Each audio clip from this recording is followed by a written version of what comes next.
Hey guys, Jim here with another video for you. This is 50 Years in Film, 1995. But before we begin, at the end of this video, if you like what you see, please give me a thumbs up, a possible subscribe, and most important of all, please leave comments. I love hearing from you. I love discussing movies with you. Before we begin, I want to throw out a couple of shout outs again to some of my subscribers who also have channels of their own. And I'm really hoping that some of the viewers of my channel will cross over and show these guys some love, because all 5 of these guys are terrific. First, we got Daniel at Frank's Collecting Castle, Josh at Cinephile Sanity, Carlos at Eastwood for Life Fan, Jeff at 101 Bronson, and Dan at Dan's Movie Cave. I will drop the links to all 5 of those channels in the description of this video. And just a quick extra plug, Dan, Jeff, and Carlos, they do these live streams constantly as a group, and they're always different topics. They just did one a couple days ago about the films of Chuck Norris, which I watched and participated in the chat, and it was a lot of fun. So Josh over at Cinephile Sanity also participates in live streams as well. So by all means, please check those guys out. They're really great. So now we're going to get into what we normally do. But before we begin that, I want to give the normal caveats. These are not all of the films from 1995. They are simply the films that I own on Blu-ray. I am not including any other films that I own on physical media or that I do not own. Second of all, these are not a ranking video by any stretch. These are simply a recap of the films that came out that year, and again, the ones that I include on Blu-ray that I have in my collection. So without further ado, we're going to begin. 1995 is a vast improvement over 94. It's still a little hit and miss, but there are some iconic, great movies from this year. So let's just get right into it. We're going to start off with animation. And we're talking about Toy Story, featuring the voices of Tim Allen and Tom Hanks, among many others. Toy Story is an absolutely wonderful film. It's a classic. It spawned so many sequels, most of which are very high quality. But there's something about Toy Story, the first one. It's just a wonderful movie. There's nothing more to be said. Now we're going to get into comedy. The first one on the list is Mallrats. That's the original one sheet. This is Kevin Smith's follow-up to Clerks. You got a decent-sized budget from the studio after the reviews and video receipts from Clerks. And this movie was a big flop. And Shannon Doherty has gone on record saying that she thinks this movie ruined her movie career. And at the time, people hated this movie. I liked it, but through the years, it has definitely gained a cult following. And again, I really like Mallrats. Do I like it as much as Clerks? No. Do I like it as much as Chasing Amy? No. But it's still a very, very funny movie. And the last comedy we have on the list is Grumpier Old Men, the sequel to Grumpy Old Men. Again, starring Jack Lemmon, Walter Matthau, and Burgess Meredith, and Anne Margaret. And this time they also brought in Sophia Loren. I don't like this movie as much as the original, but I still really enjoy it, especially Burgess Meredith. He is absolutely hysterical in this movie, as usual. And as I said on the last video, rest in peace to those 3, Matthau, Lemmon, and Meredith. All 3 of them, great actors. Now we're going to move into the drama. First one on the list, Bryan Singer's The Usual Suspects. Starring Gabriel Byrne, Kevin Pollak, Benicio del Toro, and in his Academy Award-winning performance for Best Supporting Actor, Kevin Spacey. This was the little movie that could. This was another independent movie at the time, small. When it first came out, the reviews were mixed. Some people were calling it a Tarantino ripoff, even though it is not. But that ending is great. It's one of the greatest endings of all time. I'm certainly not going to spoil it for anyone who has not seen The Usual Suspects. But this movie's iconic for a reason. It's a damn good drama, a damn good mystery, and it's got incredible performances all the way across the board. I love The Usual Suspects. Then we have a crime drama for you from Martin Scorsese, Casino, starring Robert De Niro, Sharon Stone, Joe Pesci, James Woods, Don Rickles, and many more. This is like a companion piece to Goodfellas. It's not as good as Goodfellas because, quite honestly, Goodfellas is Martin Scorsese's greatest movie in my eyes. But Casino's a great movie. A lot of people give it shit. They say that, you know, it's too long and this and that and the other. I don't care. I love this movie. I think it's great. I think the performances all the way across the board are great. Casino's an awesome movie. But De Niro had a busy year that year because in addition to Casino, he also appeared with Al Pacino in Michael Mann's Heat, one of the best crime dramas of the 90s. Co-starring Val Kilmer, Tom Sizemore, Danny Trejo, Ashley Judd, and a cast of others. This is a fantastic movie. Apparently, Michael Mann wrote a novel, which is like a prequel to this movie, and they're considering turning it into a film.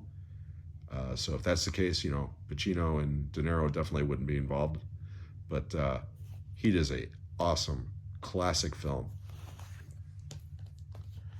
Now we're moving into the action. And after a 6-year hiatus, we're back to Bond with GoldenEye. GoldenEye was the introduction of Pierce Brosnan to James Bond. Pierce Brosnan, of course, was already a highly respected actor at this point. He was originally supposed to be James Bond after Roger Moore passed the torch, but he was locked in a TV deal and couldn't get out of his contract. So 6 years later, when Timothy Dalton didn't work out for them, they hired him. And out of all of his movies as 007, GoldenEye is definitely the best. It's a really, really good movie. It's a top 10 Bond movie, in my opinion. Brosnan equates the role quite well in this movie. Famke Janssen is awesome in this movie. And Sean Bean, I love Sean Bean. He's great and everything. Yeah, GoldenEye was a nice return to form for the Bond series, and it was a big hit in the process. Okay, continuing with the action. We're back to Batman. And this time, it's the third installment, Batman Forever. Lots of changes in this one installment. Tim Burton was gone and replaced with Joel Schumacher. And there's a new Batman in town. Val Kilmer took over for Michael Keaton. This movie, I don't like it as much as either of the earlier two installments. I like Joel Schumacher. He's made some great movies. Lost Boys, Flatliners, Phone Booth. He's directed a lot of solid films. Unfortunately, I don't really like either of his Batman films. Jim Carrey is slightly entertaining as the Riddler in this movie. I cannot stand Tommy Lee Jones as Two-Face. Yeah, and this was also the movie that introduced Chris O'Donnell as Robin. But Batman Forever, again, it's not a bad movie. I don't hate it. I just really don't like it that much. But compared to what comes next in the series, Batman Forever is a classic. Continuing with the action, now with the Western, The Quick and the Dead, directed by Sam Raimi, and with an all-star cast: Sharon Stone, Gene Hackman, Russell Crowe, Leonardo DiCaprio, and those are just the leads. This movie also has Gary Sinise, Lance Henriksen, Keith David. The list goes on and on and on. This is a awesome, awesome movie. If you want to see early Russell Crowe and very early Leonardo DiCaprio, this is the movie for you. Everybody in this movie is excellent. especially Gene Hackman. As always, when he plays the villain in a Western, you're down for it. This is a great, great, great movie. Then we have the second film from Robert Rodriguez, Desperado. Starring Antonio Banderas, Salma Hayek, Cheech Marin, Steve Buscemi, Quentin Tarantino shows up in this movie.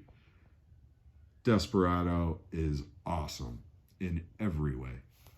This was actually the first movie I ever saw in the trilogy. I did not see El Mariachi until it came out on video after this movie became a sleeper hit at the box office. I love, love, love Desperado. It is so much fun. Great movie. Then we've got Crimson Tide, starring Denzel Washington, Gene Hackman, and directed by the late, great Tony Scott. This movie is awesome. Another stacked cast. And you want to talk about tension, this is an intense movie, and it is so much fun. The two principal actors play off each other incredibly well, and Crimson Tide is one of Tony Scott's best movies. Great movie. But my favorite action movie that year, believe it or not, was a sequel.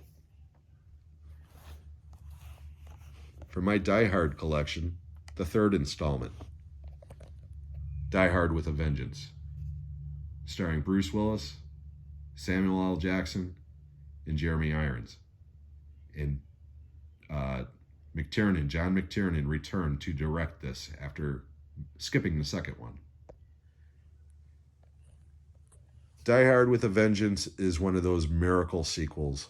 Not only is it just about as good as the original, but it's the third installment. This movie was originally not a Die Hard movie. It's based on a book called Simon Says, and they retrofitted it to turn it into a Die Hard movie.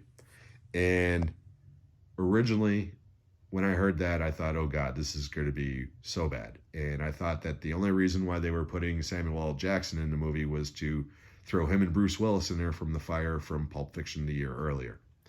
I was so wrong. Die Hard with a Vengeance is a blast. Like I said in a couple of my other series, like in the Raiders of the Lost Ark movies, the original Raiders is the best one in that series. But to me, the third installment is actually the most entertaining. And that's the way I feel about the Die Hard movies. The original Die Hard is untouchable. It's one of the best action movies of all time. But Die Hard with a Vengeance, arguably, is a more entertaining movie. It is so much fun. Now we're switching over to sci-fi. We're going to start with Terry Gilliam's 12 Monkeys. Also starring Bruce Willis and co-starring Brad Pitt, Madeline Stowe, and Christopher Plummer. I love this movie. To me, this is Terry Gilliam's best movie, and I think it contains the best performances to date from Bruce Willis and Brad Pitt. And I absolutely love both of them. But they give their best performances in this movie. I was blown away the first time I saw this movie. It scrambled my brain in so many ways, but I loved every minute of it. And I went back the next week and saw it again. I absolutely love 12 Monkeys. Continuing with the sci-fi, but now we're starting to go into the horror. Species. Species is a B movie with an A budget. It is. It's a throwback to those old creature features, exploitation movies, lots of boobs, lots of violence, lots of fun, mainly because of that cast. Ben Kingsley, Michael Madsen, Alfred Molina, Forrest Whitaker. Yeah, this movie's got a killer cast. And I cannot speak. Roger Donaldson, who directed this film, he's a journeyman director, but he's directed some really solid movies. And yeah, Species, again, not going to win any awards, but it's a lot of fun. Now we're going into the horror. We're going to start off with an anthology film, Tales from the Hood. Directed by Rusty Cundiff and starring the late, great Clarence Williams III. The original Link from Mod Squad. Tales from the Hood is a fun movie. It's a lot of fun. As I said, it's an anthology movie. It's told more from a African-American perspective, which most horror movies don't. This is a great movie. I absolutely love Tales from the Hood. But this movie's awesome. I love Tales from the Crypt, Demon Knight. Directed by Ernest Dickerson. Starring William Sadler, Jada Pinkett Smith, and Billy Zane in a performance for the ages. Billy Zane has so much fun in this movie and is so over the top in this movie. He's perfect. I love Demon Knight. It is one of my favorite horror movies from the 90s. It's definitely my favorite Tales from the Crypt movie, and it ain't even close. I love Demon Knight. Everything about it. It's just so much fun. Then we have a couple of movies from a couple of horror icons. The first one, John Carpenter, In the Mouth of Madness. Starring Sam Neill, Jurgen Prochnow, John Glover. This is a really, really, really popular movie with Carpenter fans. Most Carpenter fans put this in the top tier. I don't. I do like this movie, don't get me wrong, okay? It's actually the third chapter in his Apocalypse trilogy, unofficial Apocalypse trilogy, which includes The Thing, Prince of Darkness, and In the Mouth of Madness. And to me, those movies are, the way I would rank those are the ways that they were released. Number 1, The Thing. Number 2, Prince of Darkness. Number 3, In the Mouth of Madness. But this is a solid movie, and Sam Neill gives an incredible performance. So, like I said, just because I don't love this movie doesn't mean I don't respect it and I don't enjoy it.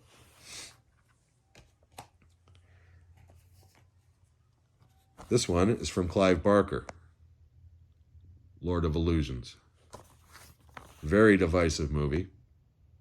Most people hate this movie. I love it. I absolutely love it. Like most Clive Barker movies that I've mentioned, the ones that I like, they don't have to be necessarily gory or anything. They have to invoke dread, and this one certainly does. Starring Scott Bakula, Famke Janssen, and in a wonderful performance as Nix. I thought they would have a picture of him, but they don't. I'm sorry. The late Daniel Von Bargen, who used to be on Malcolm in the Middle as the military academy instructor. But I love this movie. The effects, yeah, the CGI effects are terrible, okay? I mean, I won't argue. They were terrible when we saw this movie at the theater. But I still really enjoy this movie, especially the unrated director's cut. But without a doubt, the best horror film that year was Seven. Directed by David Fincher, starring Brad Pitt and Morgan Freeman. Seven's a masterpiece. It's one of the best films of the 90s. It's got one of the most iconic endings ever. Incredible performances all across the board. Kevin Spacey showing up as the killer at the end was genius. Nobody expected it. His name wasn't even in the credits, although they do show up at the very end during the closing credits. Seven is an incredible film. Is it horror? Yes. Some people would say it's not. They would say it's along the lines of Silence of the Lambs. Well, hey, Silence of the Lambs is a horror film too. And I love Silence of the Lambs, but I actually prefer Seven. I'm not saying Seven's a better film. I'm just saying I prefer it. And it's mainly because of that ending. What a gut punch. To have the balls to establish a character and then to have an ending like that. Not only did it shock audiences, but it also helped propel Seven into immortality as far as cinema goes. Because when people talk about endings, Seven is always in the conversation. It's a great movie. And that's the end of 1995. I hope you enjoyed this. Again, I think this was a much better year in film than 94. 96, not bad either. So we'll get to that one either at the end of the week or the beginning of next week. One more time, I just wanted to mention, please check out those 5 channels that I mentioned at the beginning. I will put their links in the description below. And until the next time, I hope you have a great morning, great afternoon, great evening, whatever time it is. I hope you have a great one. We'll see you on the next one.